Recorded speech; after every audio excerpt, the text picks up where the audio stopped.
What is going on, ladies and gentlemen? My name is Dylan Nosman at DSK Combat Sports, and I am joined by Greg Punch First Foster, coming off a first round rear naked choke victory.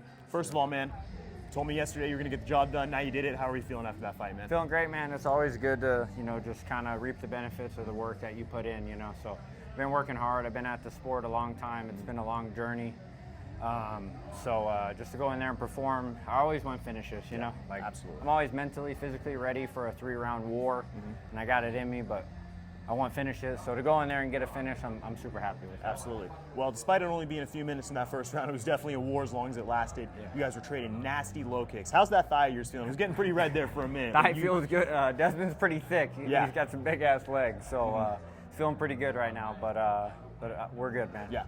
Absolutely. So you've gotten a submission victory earlier in your career. You got the sub tonight. Yeah. Obviously, you showed your prowess on the feet. But was that the game plan to try to get the fight to the ground, or was that kind of just the way it went down in the cage? Studying Desmond, a couple of my teammates fought him. I wanted to stand up. I always want to stand up with guys and get the fucking knockout. Yeah. That's my #1 goal. But I will go to the ground if I have to. I can wrestle. I got good jiu-jitsu. So if we need to, wherever we got to go to win, I'm all about that. But sometimes fights go where you don't want. He threw it. I don't know what the hell he threw. He slipped. He fell. Yeah. And then we ended up in that. And that's fighting, man. Fighting's controlled chaos, and you don't always know where the fight's going to go, but you got to be able to drive down those lanes too. So, well, as they say, it's a roll of the dice every time you hop in the cage. It really is, man. So, I want to talk to you a little bit about the MMA lab. Obviously, coming up from Arizona.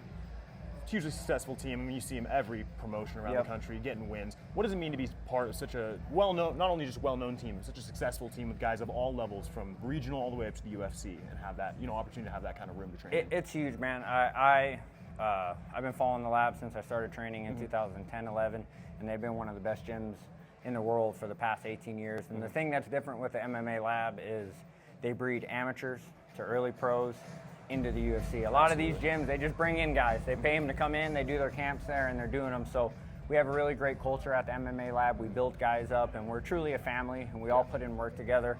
I'm going to have to go back next week and probably give rounds to my brothers, because that's what we do, So we're a big family, and to be a part of that, it's special. I moved out here 5 years ago and kind of arranged my life to be at the lab. So to be training there and have all the great relationships that I've developed, and to be undefeated under the lab as an amateur and a professional, I'm super thankful to be a part of it.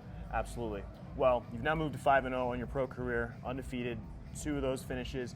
What's next for Greg Foster in 2025? And obviously, I assume you want to stay active, but looking for contender series, looking for a title. What's kind of on your map? I want to get to UFC, man. Yeah. I've been doing this a long time, and that's why I revolve my life. So my main goal is to do it at the highest level and test myself at the highest level.